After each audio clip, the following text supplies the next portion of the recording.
Yay! Oh my gosh. You did it. You posted a thing, it went viral, and nobody bought anything. God help us. Have you ever had this experience where you're getting lots of likes, lots of followers, lots of comments, lots of hearts, laugh emojis, lots of reshares, Mm, lots of forwards? Oh my goodness, people saying, "Oh, this is so good." Yes, and wanting more and more content from you.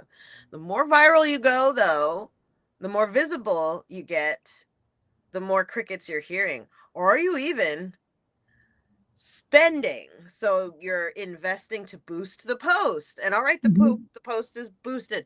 We are spending on ads, and the ads are running, and still no sales of your product, program, service. It's just a hot load of crickets. There is a huge difference between likes and sales. Engagement itself does not pay the bills. And if you've been posting into the fireplace, if you've been posting into crickets, this episode is for you, right, Nettie? Oh, yes. And we can talk about all of these things, whether you have, acquired a big list and no one's, and like acquired meaning you have built a big list, or maybe you've acquired a big list. Might have bought it. You might have bought it. You might have spent money. You might have spent money on ads. You might have designed the perfect social media campaign that is getting oh so much engagement. Or, as Victoria said, you might have even gone viral, but it did not hit your bank account. That's what we're going to talk about. What are we going to do? Yeah, yeah. By the way, with what we're going to do, why don't we tell people who we are? Nettie, who are you? I'm Nettie Owens. Welcome to Wake Up Women Leaders. This is our 14th episode, and we are so excited to have you here today. I am an executive coach primarily for women and some men who appreciate this perspective. And what I do is I help women who are in a leadership role to be in that role without burning out, to help them reach their goals, stay on track, uh, in the way that really ties into their strengths, creating their own system of success. And I do this through coaching. I do it through speaking events, as well as programs that help you stay accountable and on track. Over to you, Sensei Victoria Whitfield. Huzzah! So, Sensei Victoria Whitfield, Sensei means teacher in Japanese. That's where I get my title, is from the practice of Reiki, which is an energy therapy for managing how you feel and improving your health and well-being. I am also a high performance coach and multi-year business owner, helping conscious entrepreneurs to get and stay grounded and clear in mind, body, and business. How I do that is by supporting them through retreats, right? Solo retreats or group retreats, as well as online platforms of meditation, masterminding, all to integrate uh, the support network around you to increase your energy so that you can increase your income and therefore impact. Yeah. And this is such a potent topic. Um, Talking about the social media, like especially Nettie and I both have been in business for a long time, and we've also been in business before really having social media and getting clients before Correct. social media. And so uh this is like a preview for the rest of the episode coming up right now. TLDR, learn to sell. Mm-hmm. Because if you don't know how to ask for the sale, or to ask for the opportunity to serve, you ain't gonna make no money. And a Mm-hmm. girl's gotta eat. At the end of the day, you may look cute, you may have spent a lot of money on how great everything looks, but if you're only spending and posting and not receiving and converting, we got a problem. Mm-hmm. Absolutely. Um, yeah, I love how we're doing the bottom line up front, because you could just take that little tidbit and run with it. And actually, I think that there's a lot of folks out here. This topic here, I know we're talking about sales, I know we're talking about likes on social media, but when we are talking about making the ask, the call to action, this applies across the board wherever you are trying to influence people to do a thing, right?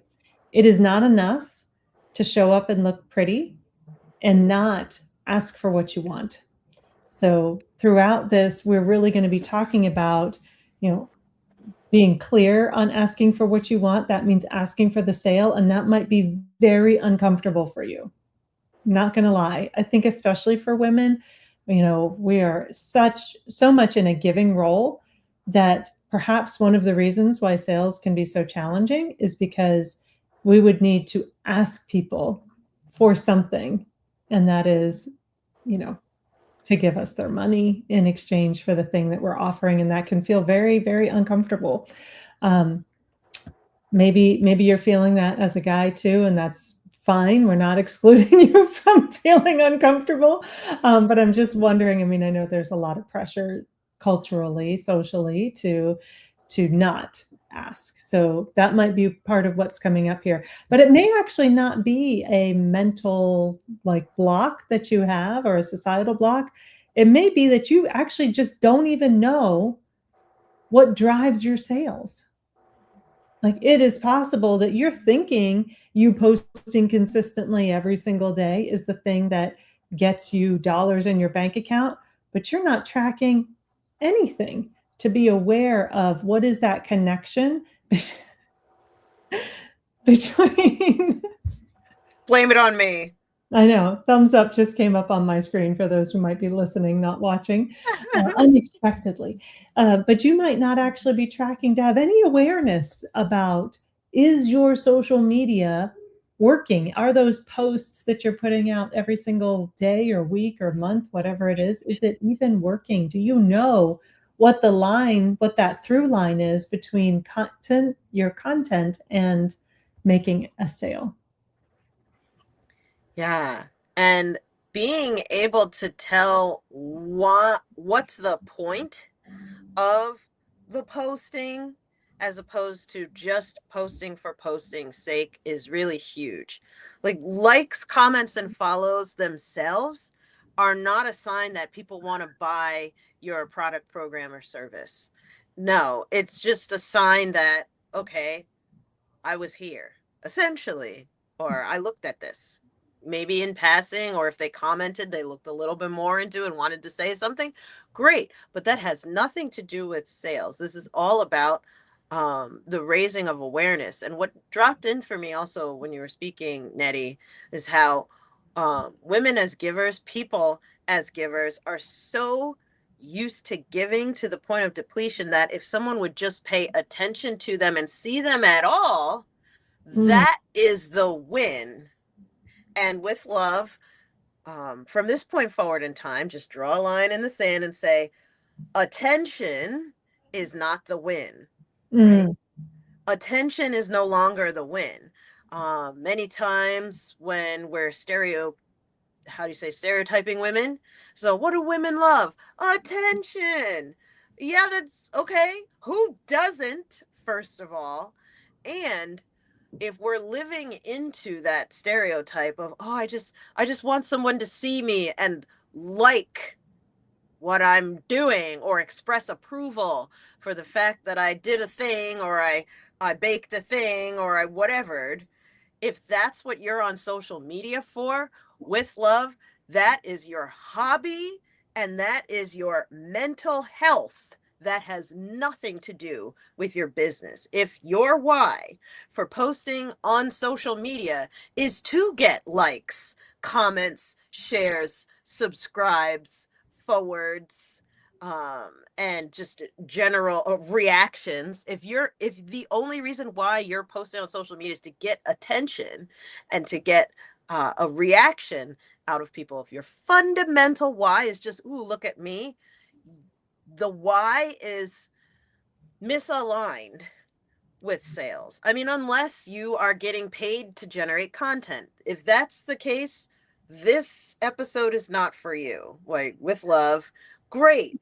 You do you, boo. But I'm talking to the rest of everybody else that is not getting paid per click, paid per comment, paid per subscriber, etc. And there are plenty of people who do. Great. And for the rest of us who aren't in that business model, you've got to shift your why from I'm posting for attention and to share my world so that someone else will be in my world because I'm lonely and I'm feeling unseen in the giving.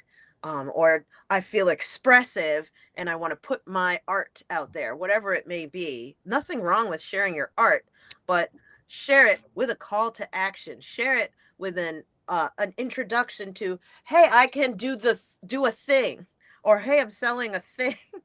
Like, don't just post for attention. Post with a call to action of some sort so that people know what problem can you solve for them. I think this is such an important point to make. You are operating a business. Unless your business is selling likes, then getting likes is not the goal. So Victoria here is encouraging you to start with why. Why are you posting this content? What do you want people to know? What do you want people to do? In our case, with this podcast, we want you to follow us. We want you to come back and listen to what we're sharing here. We want you to feel like what we're sharing is helpful to you, that you would take some of these ideas and use them. And then when you have trouble putting all the pieces together, because we're talking about lots and lots of different things related to leadership and business and being a woman. So when you have your own unique flavor of what's going on and you get stuck, we want you to remember that we're the people to talk to. And so we do have a call to action at the end of every episode for you to comment, connect in order to move forward. That is a very passive call to action. We're just going to be like straightforward with you about that. There are other kinds of calls to action, something like, we're going to drop a link in the comments and you can buy our book. If you would like to buy our book, follow the link in the comments. That's a call to action. If you'd like to book a session with us, follow the link to book a session. There are things that we can ask you to do. We could let you know about an upcoming event that you could register to participate. So for us, we have a passive call to action for you to just engage and let us know that you're here and listening and following along. And then we're going to drop more active calls to action in periodically. And we're just sharing this with you to use it as an example of, it may be something more significant, like specific, like buying a thing. It can also be a more passive call to action, like keeping in touch and staying connected to this. But we have an intention, and we always have, that our content would engage and activate the people that we want to work with to take action. So in like starting with that why and understanding that if you're listening to this and you're in business, there should be an end game there where there's money transacted. Mm-hmm. Otherwise, find something else to do. Otherwise, go back to running your business and let this be a side hobby where your content is just for the enjoyment of posting it. There's nothing wrong with that. But if you're in business and you're posting business content, then your goal is to make a sale at the end of the day. And if you forget that, we're here to remind you of what that is. I also Ding ding, this is your reminder.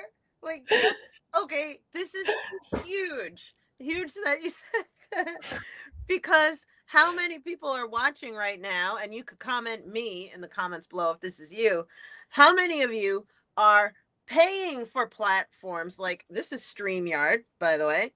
Mm-hmm. Paying for like automatic posting or post management platforms such as something like Hootsuite or I use Buffer or whatever. How many of Mm-hmm. you are paying for ads, paying for the graphic design, paying for Canva, paying for all these different Social media things? specialist or just an assistant who's posting these things for you. Yeah. Yeah. So, paying for a whole friggin' department. Mm-hmm.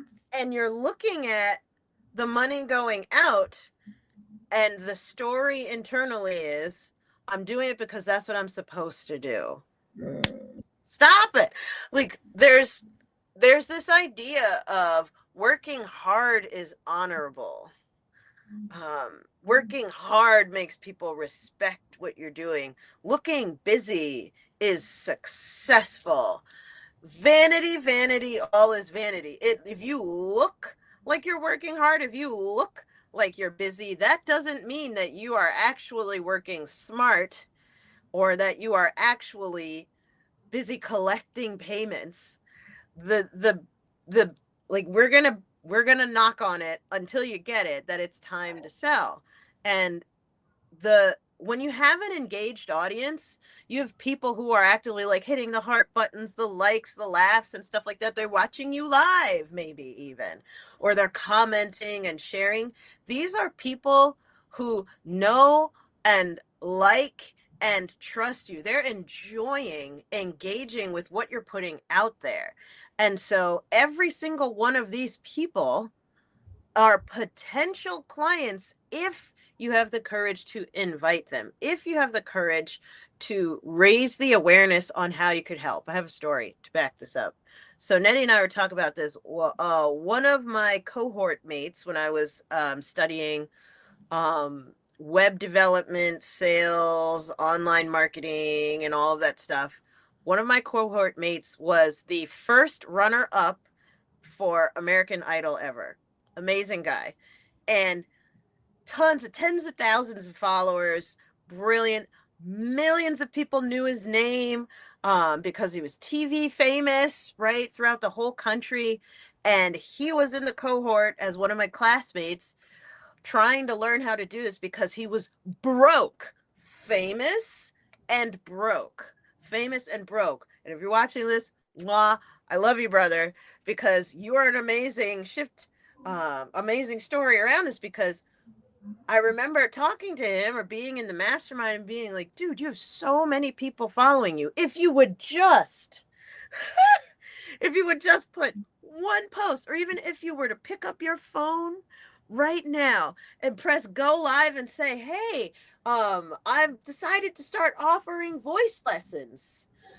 I'll drop the link in the comment below for you to get on my calendar. Your life would explode. And he had to process emotionally like the anxiety of that.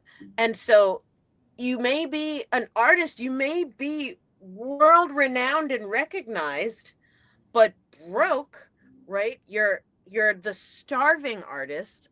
When I speak on this, when I do speaking engagements to help educate people to rise up, there's the starving artist archetype where everybody knows your name and you don't have like two pennies to rub together.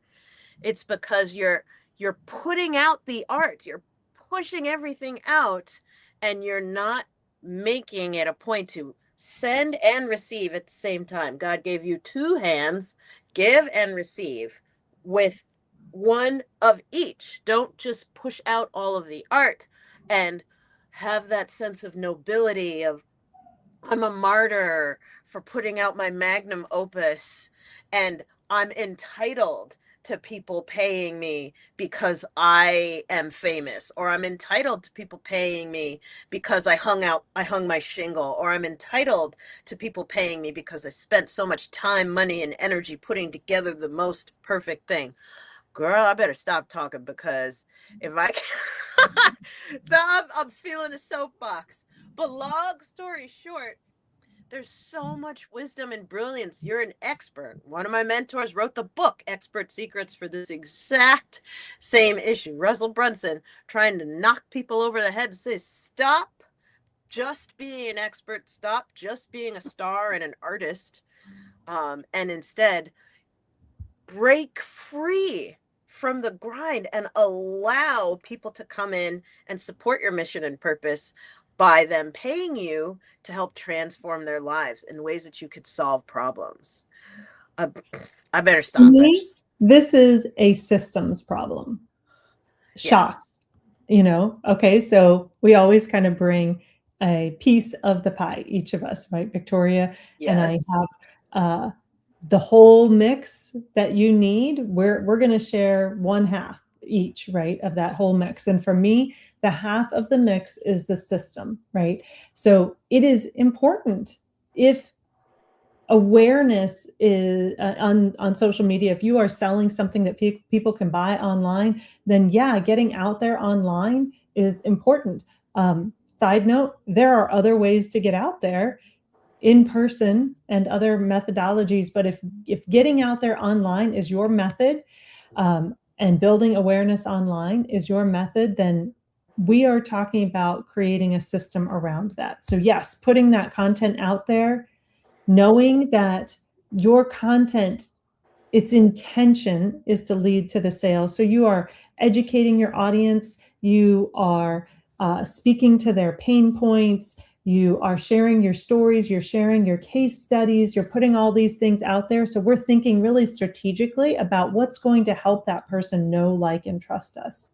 Then we are always making sure that somewhere in this sequence, we're asking for the sale. So we've talked about all of those things. What we haven't talked about that is an important part of this system is tracking. And tracking is a non negotiable. This is not something that's a nice to have where you're like, oh, you know what? I'm just too busy to track. If you don't know what works and what doesn't, you are wasting your time, you are wasting your money, you might even be sharing the wrong stuff all together. So we need to start looking at, like, if you have no baseline, then we're just going to start tracking numbers, and we're not only tracking like how many likes we got, we're tracking what time of day did we post, and what was that post, what was the content in it, and did you have a call to action that day, what are your numbers today when you made that post, and tomorrow when we make the next post, what are your numbers, so that we can start to see what's moving the needle. And we're going to then make decisions from the data, make decisions that are aligned with the data. We did a share last week about not completing your checklist, right? Like, don't check all those boxes, be you, right? But we can also translate the not checking all the boxes in the sense that if you're starting to feel like, oh, I'm just going through this routine process, take a picture, write some words, post on social media, ignore it, move on to the next thing, and you are literally just checking boxes to consistently post content, I do think consistently posting is important. But if you're just checking the boxes, and you don't understand which part of that process is working or not working, then you are better off stopping, checking only the boxes that work, and then moving on. And the 80-20 rule, Pareto's principle, is a really great concept to bring in here. We want to always be looking at what is the 20% of what you're doing that's working. And it may not be what you think, but the only way you're going to figure that out is by tracking your data and making decisions from your data. One of the most successful women in online marketing has all her data from every post she has ever made. I mean, it's years upon years of information, and she is constantly looking at that information and making decisions from it. It is highly strategic. And you don't have to have a strategic brain to do this. You can have a creative brain, and you have a person who is making sure that those numbers are written down every single time you post. Mm-hmm. And for all of my creatives, my big picture thinkers, people who are high on the quick start or like want to be first in line or early adopters, if you're listening to tracking and you immediately are losing altitude, like, ooh, God, next you're gonna tell me to do bookkeeping. Ew. Like, with all that, there are people who are listening to Nettie who have the other wiring, and they're like, "Tell me more about my numbers and spreadsheets, baby." That's As a right. color Oh my goodness. coded, Yes. Bring it on. are you gonna bring in an automation? Right. So there's different strokes for different folks. Praise God. And for those of who for those of us who are like, I'm not having it, I'm with you. So, like, think of it this way: you love your car, you love that it's able to take you from point A to point B. When you go in the car, you know that if you don't check the gas, eventually you won't be able to get to point A to point B. And there are plenty of those of you who never, like, you'll go and you will actually run on E. God help you. But I would encourage you to have it at least towards midway. If it starts going beneath midway, go and refuel. Something, moral of the story is, something is tracking for you. You Mhm. may think that you need to start tracking, but something is tracking for you. And the fastest way to get start with tracking what's working in your marketing is if you have sold something, or if you have convinced somebody to work with you in some way, shape, and form, even if it was as a testimonial or a gift. What you do is you stop everything you're doing and you go and you get the person, like the you look at the person and ask yourself, where did they come from? Where did this money in my hand come from? This, I know it sounds like break it down Barney style, but with love, we're there. We are at this point where we are at ground level 101. If someone gave you a money at any point in time, you need to give yourself a day to sit down and be like, how did this money find me? What is this person? Male, female, age, demographics, what's their income? Do they listen to podcasts? Are they on TikTok, like LinkedIn, Facebook, Twitter, or Instagram? Whatever. Like, get into curiosity of where did they come? Did I meet them on the street? Did I meet them in networking? If so, where was I networking? Did someone send it as a referral? Oh, should I go and talk to that person who sent me a referral and say thank them? Side note, yes. But something is tracking already, just like the gas meter in your car is going to let you know, hey, the gas is a thing here. Your money, your bank account, your calendar, if you haven't gotten a paying client yet, and you're in startup mode, okay, fine. But your people are tracking for you. Go back and look at them and list out what are the problems that they have that I served or solved. What do we have in common? How did they describe what they got out of working with me? Go back to them and then focus in your marketing on only what brought them to you, rather than trying to reinvent the wheel, catch the next trend on TikTok or whatever, or to try and get all of the perfect boxes checked, like Nettie was saying, to be as viral as possible. If you want to make money, and that's what we're assuming here on this episode. If that's you and you need help, go ahead and comment the word connect, CONNECT, connect below in the comments. Nettie and I will reach out to you in a three-way LinkedIn so that we could get you onto our calendar and we could talk to you about how we can help. If you need help with this, we're here doing our Mhm. best to be visible to let you know that you are so loved and you're supported. But it starts with you reaching out and commenting, connect, you self selecting and saying, yeah, this is a problem that I need help with. And I'm ready to at least talk about what would it look like to get this solved. Mm. Yeah. Yeah. Our door is open and we are happy to receive you. And we're modeling that call to action for you to see and respond to. Next week, we're going to be talking about the difference or kind of looking at where the line is between having an event and having an experience. And it's really a follow on from what we're talking about here, knowing your audience, knowing what they need, and giving them that so that they know how to take the next step. So we've been talking a good amount about events, and this is kind of our next exploration into this event space and seeing how that translates for you. So breaking it down here today, what can you take away from this? Number one, start by looking at, where is the tracking happening already for you? Can you follow that thread?